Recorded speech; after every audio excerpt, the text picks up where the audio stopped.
Today we're going to be talking about rectangles and parallelograms and finding the area of rectangles and parallelograms. First we have to define what area is. Area is always measured in distance units or length units. So if we were, for example, to be talking about inches, we'll do inches for an example. If I had a shape like this, and I was trying to find the area in inches, so let's say that this is a square where this is 1 inch long and 1 inch tall. If we're finding the area of this shape, we would want to see how many of these squares would fit inside of here. I take this square and I fit it as many times as I can into this shape. Then I would count that amount of squares, so 3.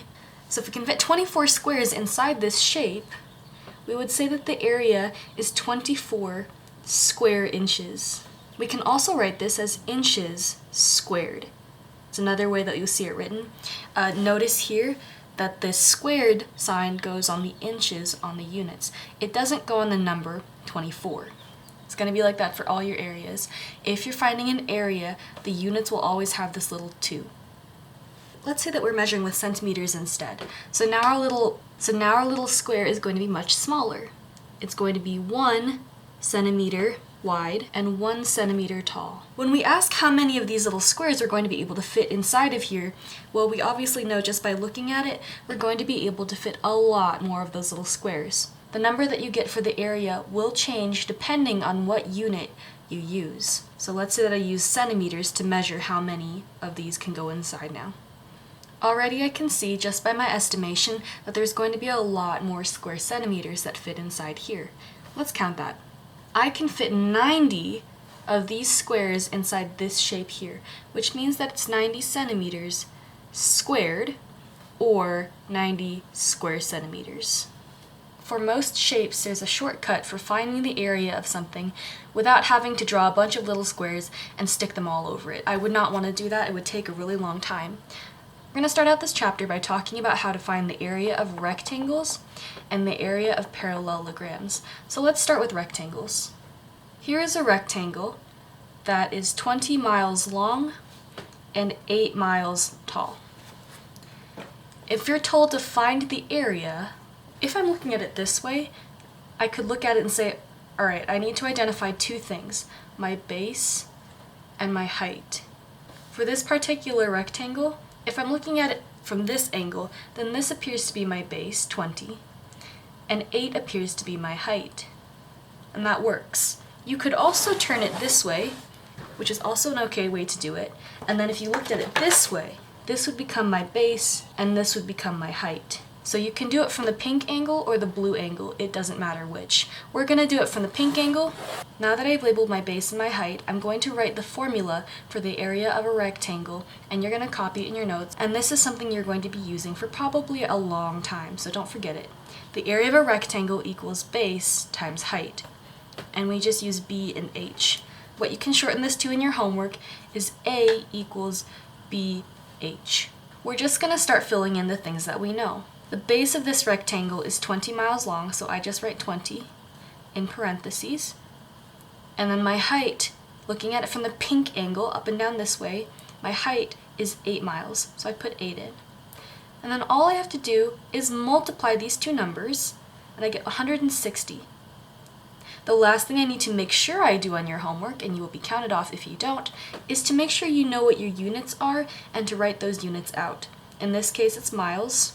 So you want to write miles, and then squared, that little 2 that says if we were to cut it up into a bunch of chunks, and this says if we were going to cut it up into little chunks where we had 1 mile long and 1 mile high, we could fit 160 of these into this shape.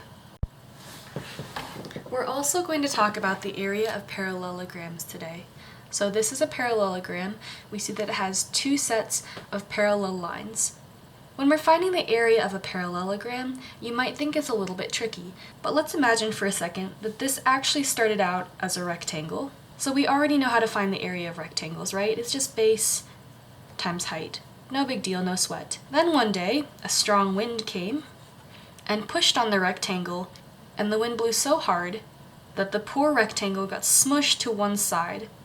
Okay, that's basically what happens to parallelograms. They are basically like rectangles that have been pushed over from one end, and so the way that you find the area is exactly the same. The height is always going to be from one corner of the parallelogram in a perpendicular line. So perpendicular means that it goes at a 90-degree angle, and so it has this little square here. That is always going to be the height of the parallelogram. The height is not going to be this line here. That's not the height of the parallelogram. There's two places on the parallelogram where you can find the height. One here and one here. Okay, so measuring the distance from these lines across from each other. The base will always be, so if this is the height always, then the base will be where that little h touches down.